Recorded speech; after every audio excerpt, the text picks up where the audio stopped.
Você precisa ter noção da profundidade do seu pecado. Isso é fundamental para a sua alegria, gratidão. Isso vai mudar completamente o seu casamento, o seu relacionamento com as pessoas. Bom dia, graça e paz. Gente, domingo na minha igreja, eu preguei sobre Lucas, capítulo 22, vou falar um pouquinho sobre isso aqui hoje. Essa pregação vai domingo para o YouTube. Num dos momentos, Jesus fala para Pedro, Pedro, Satanás me pediu você para peneirar você. E aí Pedro diz assim, todos podem te negar, menos eu. Eu estou pronto a ser preso e também para ser morto por ti, Senhor. E aí Jesus disse, não, Pedro, não, você vai me negar, o galo vai cantar. Essa é uma das histórias que mais mexe comigo. Porque eu me vejo muito assim como Pedro. Eu já me vi muitas vezes assim. De achar, não, todos podem cometer esse pecado aqui, menos eu. Esse pecado aqui jamais, eu jamais farei isso. Quando era garoto, muito isso. E o tempo todo a gente pode cair nisso aqui, na arrogância. Isso é tão importante. Vou lhe dar alguns exemplos sobre isso. Eu já aconselhei muita gente, sabe? Às vezes senhoras que adulteraram e dizendo assim para mim, em lágrimas, em prantos, eu nunca imaginei que eu faria isso. Nunca imaginei. Por quê? Achava-se que era como Pedro. Todos podem adulterar, menos eu. Todos podem roubar, menos eu. Todos podem ser arrogantes, menos eu. Todos podem invejar, menos eu. A gente tem que seguir o que John Bradford dizia. Lembra? O bandido indo para a forca e John Bradford olha e diz, ali vai John Bradford, se não fosse a graça de Deus. Algumas implicações disso, dessa percepção de que você pode fazer tudo de ruim que existe. Eu casei virgem, eu e minha esposa. Quando eu morava em Goiânia, e foi lá que eu conheci minha esposa, eu estava solteiro, e lá muita gente bonita lá na igreja, muita gente bonita, e eu não ficava de papinho com mulher. Até hoje não fico. Não tenho esse negócio, né? Quem manda mensagem para mim sabe que eu sou super respeitoso nas redes sociais. Não tenho isso. Mulheres, não tenho esse... Eu tenho... A mulher, eu tenho um respeito muito grande, não só por ela, como pelo marido. E aí eu era solteiro, tava lá. Não tinha conversinha, não tinha muito isso. Não tinha mesmo. E aí o que acontece? Olha que coisa. Um cara até brincou comigo, né? Ué, você não gosta de mulher? Eu falei, não, eu gosto, é por isso que eu tô longe. Eu quero gostar só de uma só, vou ficar perto de uma só, que é a minha. Então, mas eu não tinha ido para o mundo. Eu nunca fui... Eu casei virgem. Mas por que eu fazia isso? Porque eu lia na Bíblia. Olha, vigie, você é maligno. Eu não precisava ir para a zona, para a balada, me perverter para saber disso. Se a Bíblia diz que eu sou maligno, já era o suficiente para mim. E aí eu fiquei longe. E até hoje é o que eu tenho tentado fazer. Então muitas pessoas, eu já vi muitas vezes assim, eu acho que no mundo que a gente está, é possível que a pessoa receba uma cantada, mesmo ela tendo um comportamento correto? É. Mas eu mesmo nunca recebi uma cantada. Nunca. Pastor, que você é muito feio. Pode ser, né? Mas eu já vi gente muito mais ver que eu recebendo cantada. Então isso tem a ver um pouco com o posicionamento da pessoa. Como ela se comporta, o tipo de vestimento que ela usa. Você já me viu com alguma camisa justinha, assim? Que fica... eu não uso. Até bermuda eu uso em casa, assim. Não gosto nem de usar bermuda em público. Então, se eu vou na praia, eu prefiro ir num lugar mais sossegado. E mesmo assim eu fico com aquelas camisas que vem até aqui, que eu não sei como é que chama lá, até própria para ir pra praia mesmo, né? Até aqui tudo. Então, e só isso, o jeito de falar também.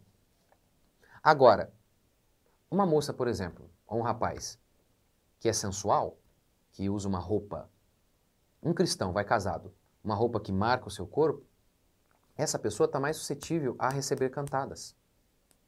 É sim, claro que é. Esses dias me mandaram um trecho de um cara chamado Três Oitão, né? Ele numa entrevista com a Paniquete, ele falou, não, eu não casaria com você. Aí ele disse, quantas cantadas você recebe? Aí ela disse, não, eu não sei, porque eu nem vejo. Mas é isso mesmo, quantas cantadas você recebe? Sim, uma mulher muito bonita que fica expondo seu corpo, claro que ela recebe muitas cantadas. E aí, você, moça, que marca o seu corpo, aí você vai dizer como Pedro? Todos podem cair em adultério, menos eu. É isso mesmo? Você não conhece a si mesmo. Você não conhece a si mesmo. Então eu lembro da minha escola, tinha uma menina que ela era assim, ela era sensual, no jeito de vestir, de falar. Aquele negócio, sabe? Passa a pessoa, ela passa, sabe? Não vou fazer aqui não, senão... Então, ela recebia muitas cantadas. Aí tinha uma cristã, e era uma cristã genuína. Ninguém tinha coragem de chegar perto dela. Ou seja, o posicionamento dela, a vestimenta dela dizia, colocava uma placa, não se aproxime. Não se aproxime. Agora uma moça que todo dia recebe cantada, e ela fica mas todo dia resistindo? E se tem uma hora que aparece uma cantada bem poderosa, o cara certo na hora certa? Eu estou fazendo só uma aplicação disso aqui, dessa história de Pedro, de não confiar em si mesmo. De não confiar. Nunca duvide de sua capacidade de fazer o mal. Por isso, fique longe do que é mal. Por exemplo, eu não bebo. Eu não bebo. No meio evangélico tem uma parte de pessoas que consideram que é pecaminoso beber. Beber moderadamente. Então, boa parte dos pentecostais creem assim. Uma boa parte dos reformados creem que não é pecado beber moderadamente. Eu creio assim. Eu creio que não é pecado quando você bebe de maneira moderada. Eu creio que não é pecado em si. Apesar disso, a Bíblia tem passagens como em Provérbios falando do perigo da bebida. Então, eu sei que algumas pessoas ficam com raiva de mim quando eu digo isso, que eu não digo, ó, não, você tem que falar, pastor, que beber é pecado. Não, eu não consigo, não acredito que seja beber moderadamente. Apesar que acredito que para algumas pessoas não deveria mesmo. Se você já bebeu, tem problema com bebida, não pode de jeito nenhum. Mas eu nunca tive problema com bebida. Mesmo assim eu digo, olha, Jesus, ele transformou água em vinho. Aí eles dizem, não, mas não era alcoólico, era assim. Mas mais um outro argumento. Na ceia era vinho, lá em Corinto. Por que eu sei disso? Porque a Bíblia fala que teve gente que ficou bêbada lá na ceia. Então, a Bíblia fala, não se embriague. Não se embriague. Não se embriague. Então, não é pecado beber moderadamente. Mas eu preferi... e veja bem, pelo amor de Deus, tá? Não estou colocando isso aqui com regra para ninguém.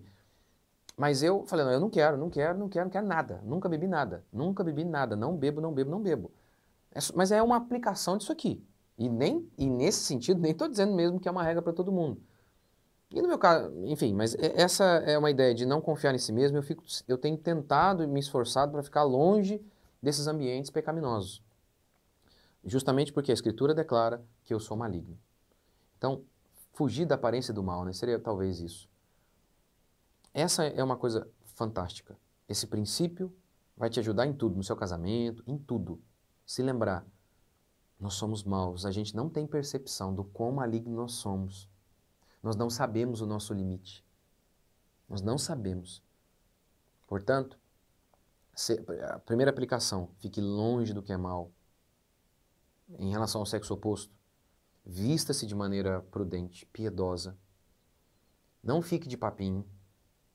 Você fica lá às vezes com amizade, aí uma hora isso dá errado.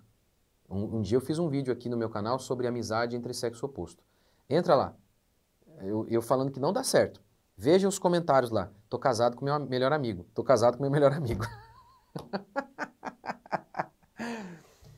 Então faça isso, fique longe.